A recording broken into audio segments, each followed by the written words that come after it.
Welcome to the Urantia book, everyone. If you are here, you are ready for the next step of your spiritual progression. Remember, this goes from belief to faith to knowing. This book is a revelation of truth by advanced beings, Archangel, Chief of Seraphim, Brilliant Evening Star. These are the authors of these papers. These are their direct words. There is no human input into this. And when you read these words, you will be able to confirm that. So have an open mind. We're going to do a reading today, but stick with it, okay? I know we're just reading a book and it might seem boring at first, but put the phone down, maybe take a few deep breaths. You can meditate and listen to this as we go. And just listen with an open mind. I don't care what spiritual background you're coming from, be it New Age, light worker, be it Christian, be it atheist. Keep in mind that we are a wise man and woman would live by what truth they can find today, and they're wholly ready to call it falsehood tomorrow. We are going to be the community that changes the world. I can guarantee that this book has the power to not only change your own life, but also to change the entire planet. This book has changed my life as somebody who was an alcoholic and struggling with that and went through all different types of ways to try to alleviate that. And I even went very deep into Buddhism, Hinduism, the New Age, and I gained a lot of traction spiritually. I had some great spiritual experiences and things like that. But this has been really the thing that has put it all together for me, this book. Okay, so approach with an open mind and just relax and just give this about 10 minutes. We are on page 23 for people that have been getting the book and they're reading along. That's really cool. I love how people are commenting how this book is really helping them in their own life and putting it all together. I find holes in all of the other different spiritual theologies, religions, whatever you want to call them. This has no holes, and you will see that. So just remember, open mind and see where this brings us. This paper is, or this chapter is called The Reality of God Under the Universal Father. God is primal reality in the spirit world. God is the source of truth in the mind spheres. God overshadows all thought throughout the material realms. To all created intelligences, God is a personality. And to the universe of universes, he is the first source and center of eternal reality. God is neither man-like nor machine-like. The first Father is universal spirit, eternal truth, infinite reality, and Father personality. The eternal God is infinitely more than reality idealized or the universe personalized. God is not simply the supreme desire of man, the mortal quest objectified. Neither is God merely a concept, the power potential of righteousness. The universal Father is not a synonym for nature, neither is he natural law personified. God is a transcendent reality, not merely man's traditional concept of supreme values. God is not a psychological focalization of spiritual meanings, neither is he the noblest work of man. So it's saying this is a concept more fundamental than the human mind. It's not a concept created by mind. It is the thing that created that mind. Neither is it nature, okay? Nature worshipers out there, let's take it to the next level and now let's worship the thing that created nature. God may be any and all of these. See, this is where this book is about unity, not uniformity. It's taking your concepts.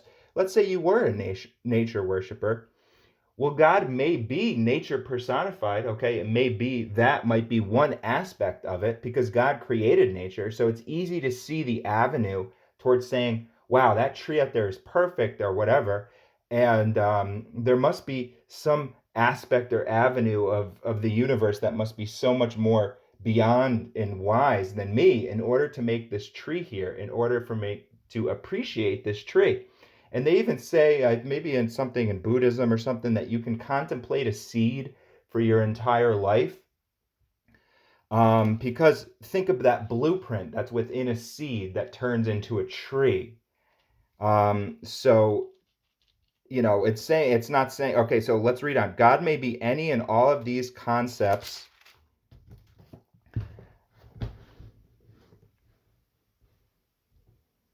in the minds of men, but he is more.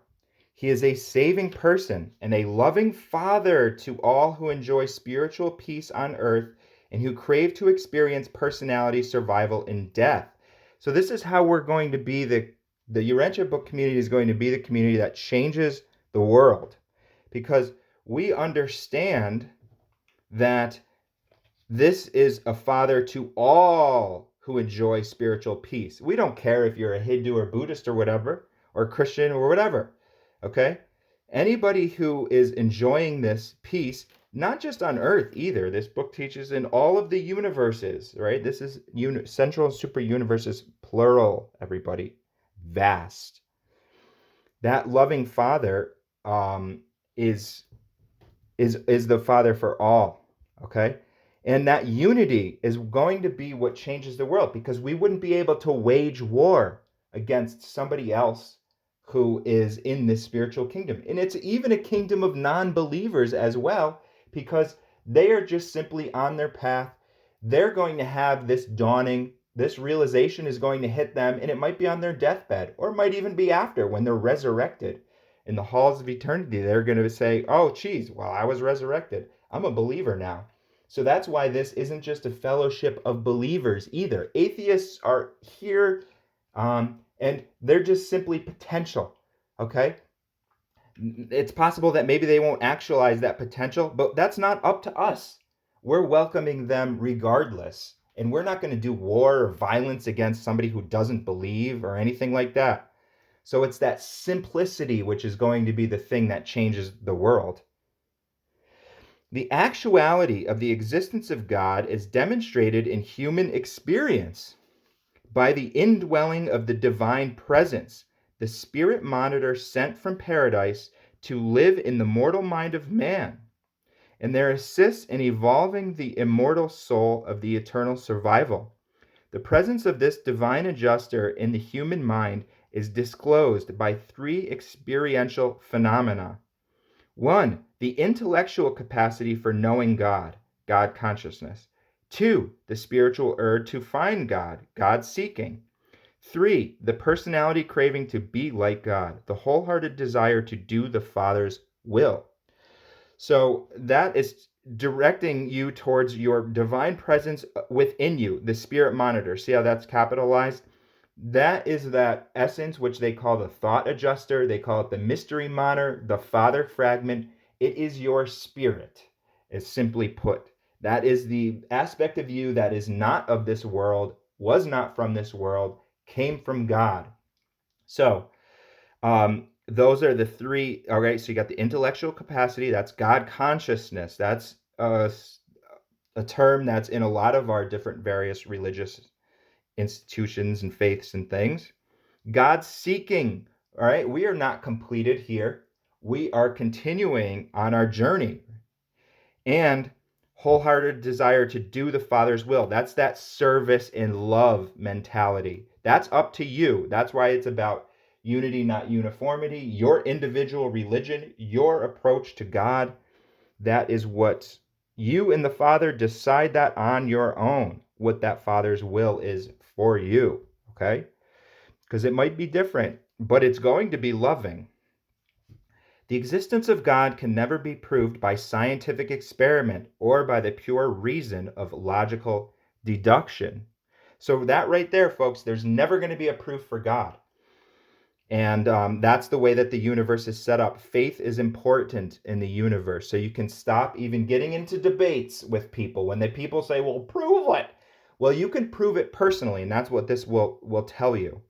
God can be realized only in the realms of human experience. Nevertheless, the true concept of the reality of God is reasonable to logic, plausible to philosophy, essential to religion, and indispensable to any hope of personality survival. Okay, some next level stuff there, folks. That, and you will know when you discover God in your own life, you will say, I've proved it to myself. That is purely enough for me. They will get it, because if you prove something to yourself, you don't need the validation from anyone else.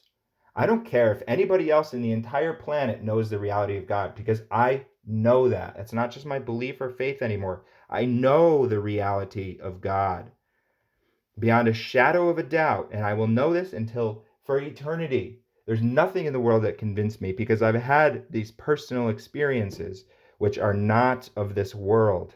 And we can talk about another time on how to attain those. But it's really just, it's meditation, diet, or, honestly, that's up to you. You can figure out how you're going to get to that next level of knowing, but it's possible. I can only tell you about my path. Those who know God have experienced the fact of his presence. This has happened for me, folks. Such God knowing mortals hold in their personal experience the only positive proof of the existence of the living God which one human being can offer another. And that's what I'm doing right now. That's all I can say, is that this is a reality. I will take that to my grave and beyond, that it's a reality. The existence of God is utterly beyond all possibility of demonstration, except for the contact between the God consciousness of the human mind and the God presence of the thought adjuster. Okay? That's the essence of spirit. That's your direct link to the gods. That indwells the mortal intellect and is bestowed upon man as a free gift of the universal Father. That's just completely a gift, completely unearned. But that's what that love is. It's just, here you go. Here's personality survival wrapped up in your intellect. Are you going to choose it or not? And it's just simply saying, yes, I choose to do the will of the divine. I choose to be in the cosmic family, experience eternity. Why wouldn't you want to do that? Well, I'll tell you why. One is programming, because we've been programmed from birth. This is an anti-God world and planet, and we'll learn about why that's allowed to continue. Um, and and the other is an ego thing, which is part of programming. So there's various reasons, and the various religions confuse it. Okay, there's literally evil beings who have swayed this planet, and they have also got their hands into the religions, mixed them around in ways that now it's not approachable by every. None of them have changed the world, as you can see. But if you embrace this, um, then this is the thing that changes the world, because remember, unity, not uniformity, and the simplicity of the message that Jesus taught, which was the fatherhood of God and the sonship and daughtership of all humans, not just the believers. But unfortunately, Christianity has become a religion about Jesus, where now I need to learn about the facts of him dying on a cross, blah blah blah. That all that um, is not what he taught. He didn't teach a religion about him dying on the cross. He taught a religion of faith in God and brother and sisterhood of all men. So that's why Christianity then is now um, the religion about Jesus. In theory, you may think of God as the creator, and he is the personal creator of paradise in the central universe of perfection. But the universes of time and space are all created and organized by the paradise core of the creator sons. The universal Father is not the personal creator of the local universe of Nebadon. The universe in which you live is the creation of his son, Michael. Though the Father does not personally create the evolutionary universes, he does control them in many of their universal relationships and in certain of their manifestations of the physical, mental, and spiritual energies. God the Father is the personal creator of the paradise universe, and in association with the eternal Son, the creator of all other personal universe creators. So that's who our Jesus of Nazareth was, our local universe creator. Now, local universes are unbelievably vast, with a projection of 10 million inhabited worlds. Okay, so we are one inhabited world. Right now, our local universe isn't complete, and we have 3.5 million inhabited worlds. But this was our Jesus of Nazareth was the offspring of the Trinity. Okay, so that's different from Christianity. It's saying that he is God's grandson in a way. Well, not really. I mean, it's it's the eternal. I mean, okay, here when people get confused about this, remember what Jesus said. If you have seen the Son, you have seen the Father. There's a synthesis there, okay? God and the Father and Jesus are literally and figuratively one. But there is this stepping down of, let's say, creator prerogatives so that various aspects of the universe can be created and various beings can enjoy in that creation. If God did every single universe and created every universe, then there wouldn't be all these amazing and brilliant creator sons that have this amazing life, which they really appreciate, being able to be the ministers to all of these 10 million inhabited worlds and that sort of thing. Okay. As a physical controller in the material universe of universes, the first source and center functions in the patterns of the eternal Isle of Paradise. And through this absolute gravity center, the eternal God exercises cosmic over control of the physical level equally in the central universe and throughout the universe of universes. Okay, so that's why evil is allowed to continue on a planet, because God already has an over control of it. So this is just sandbox stuff. This is like if one of the students in your kid's kindergarten class did something evil, he stole his lunch or something like that. God would be like, well, he's not really going to dismantle the entire world through that, the world being the universe in this comparison, right? So they're just allowing it to continue. So that's what that over control is, because they realize that this is just playing in the sandbox, and they say, all right, we're going to quarantine the planet. All right. Okay, absolute gravity center, eternal God exercises cosmic control of the physical level equally in the central universe and throughout the universe of universes. As mind, God functions in the deity of the infinite spirit. That's the third person of Trinity. As spirit, God is manifest in the person of the eternal Son. Okay, now God and the eternal Son, their offspring was our Jesus of Nazareth. Okay, they don't teach that Jesus was the eternal Son, the second person of deity. In fact, there's 700,000 Jesus like beings. They call him the creator order of Michael. And that's a difference from Christianity. And a lot of Christians get tripped up on that, and they think that this book is evil because it's trying to teach them that Jesus isn't the second person in the Trinity. But Jesus uttered, if you see the Father, then you see the Son. They are one. They're literally one. Okay, so don't get tripped up on these tiny, whatever. For them, it's huge. But for me, I don't care about things like that. That doesn't mean anything to me, as far as I'm not going to go to hell if I, am revealed that there's this advanced information. And it doesn't matter. Remember, it's the ideals of God which matter, not the ideas. Okay? And in the persons of the divine children of the eternal Son, okay, there's many of them. This interrelation of the first source and center with the coordinate persons of and absolutes of paradise does not in the least preclude the direct personal action of the universal Father throughout all creation and on all levels thereof. Through the presence of his fragmentized spirit, the Creator Father maintains immediate contact with his creature children and his created universes. Okay, so God is present everywhere because he's within your heart. All right, so a little bit of information about the reality of God. So hopefully that enlightened you. I know it did. If you paid attention to that and you heard all of that, absolutely positively enlightening. We're expanding our scope, folks. So please make sure you like and subscribe. Let's keep the ball rolling. And thanks again.